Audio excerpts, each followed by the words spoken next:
سچائی والی زندگی گزاریں۔ دوسرا، حضور نے ہمیں ایک اخلاق بڑا سکھایا، وہ یہ ہے کہ رزق ہمیشہ پاک صاف کھائیں۔ رزق ناپاک ہو نا، رزق ناپاک ہو تو وہ بیماری لائے نہ لائے بے سکونی ضرور لاتا ہے، بے قراری ضرور لاتا ہے۔ امام شافعی رحمۃ اللہ تعالیٰ علیہ کی خدمت میں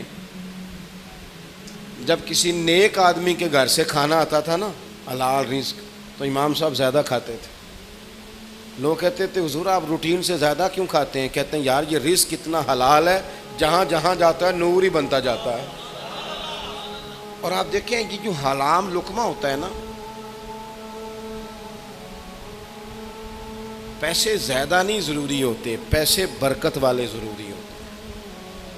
پیسے زیادہ ہوں لیکن ان میں برکت نہ ہو تو پتہ ہی نہیں چلتا، لاکھوں آئے تھے اللہ جانے کدھر گئے۔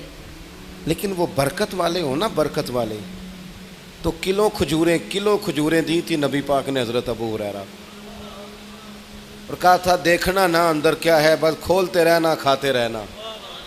فرماتے ہیں حضور کا زمانہ ظاہری بھی ساری کھائیں، حضرت ابو بکر کے دور میں بھی ساری کھائیں، حضرت عمر کا زمانہ 10-11 سال کا نکالتا رہا اور کھاتا رہا، اب تنگی یہ داماں پہ نہ جا اور بھی کچھ مانگ، کھاتا رہا۔ وہ تو حضرت عثمان غنی کے زمانے میں وہ برتن گم ہو گیا، ورنہ رزق تھوڑا ہو برکت والا ہو، وہ دور اچھا تھا یار۔ جب اماں سویرے سالن دے کے کہتی تھی کہ ہور نہیں ملنا دوجیاں نو بھی دینا ہے، وہ دور اچھا تھا۔ جب اماں رات کو کہتی تھی نا کہ اتو لے آؤ نہ کڈ کے اور رات دیا روٹیاں، تھوڑا جہا پانی لائیے تو انہوں نے گرم کریے، رزق ضائع نہیں کریے۔ وہ بڑا اچھا زمانہ تھا۔ جب ابا جی کہتے تھے لو پترو بچیو میں تمہیں پڑولے چ دانے پاتے جے تے ماں تہاڈی مرتبہ نے 4 پاتا جے، ہم تمہیں پرواہ، کتنا اچھا تھا دور۔ بخار ہی نہیں چڑھتا تھا، لوگ دیر تک پتہ ہی نہیں چلتا تھا کوئی بیمار ہو گیا۔ اعلیٰ غذائیں، ہوٹل سجے ہوئے، برگر کی دکانیں سجی ہوئی، پیزے آ رہے ہیں، لیکن تلخیاں ہیں کہ جان نہیں چھوڑتی، سکون ہے کہ قریب نہیں آتا، بے ہنگم سوسائٹی، بکھرا اور الجھا ہوا معاشرہ، حلال اور طیب روزی۔ پتہ ہے رزق حرام نقصان کیا کرتا ہے؟ او میرے دوستوں میں بات کہنے لگا ہوں، خدا را ضائع نہ کرنا۔ پتہ ہے رزق حرام نقصان کیا کرتا ہے؟ پتہ ہے رزق حرام نقصان کیا کرتا ہے؟ رزق حرام بندے اور رب کا رشتہ کمزور کرتا ہے، اللہ سے رشتہ کمزور۔ وہ مالک جو گناہگاروں کی بھی قبول کرتا ہے، خطا کاروں کی بھی قبول کرتا ہے۔ اللہ کے رسول صلی اللہ علیہ وسلم نے ایک شخص کو دیکھا، وہ دعا مانگ رہا ہے، تو فرمایا یہ دیر تک بھی دعا مانگتا رہا تو اس کی قبول نہیں ہوگی۔ حضور رب تو کریم ہے، وہ تو کرم کرتا ہے، فرمایا نہیں قبول ہوگی۔ وجہ فرمایا جو اس نے کپڑے پہنے ہیں وہ حرام پیسوں کے، جو اس نے کھایا ہے وہ حرام پیسوں کا ہے، جو اس نے پیا ہے وہ حرام پیسوں کا ہے۔ اور جب یہ حرام پیسوں کا سارا کچھ ہو پھر جتنا مرضی کشکول بڑا کر کے دعا مانگی جائے وہ قبول، اس سے بڑا بھی کوئی نقصان ہوگا کہ اللہ سے رشتہ کمزور ہو جائے۔ دعائیں جو مومن کا ہتھیار ہیں اسی سے بندہ محروم ہو جائے۔ لقمہ حلال طیب، ہمارے ہاں ترتیب بدل گئی ہے۔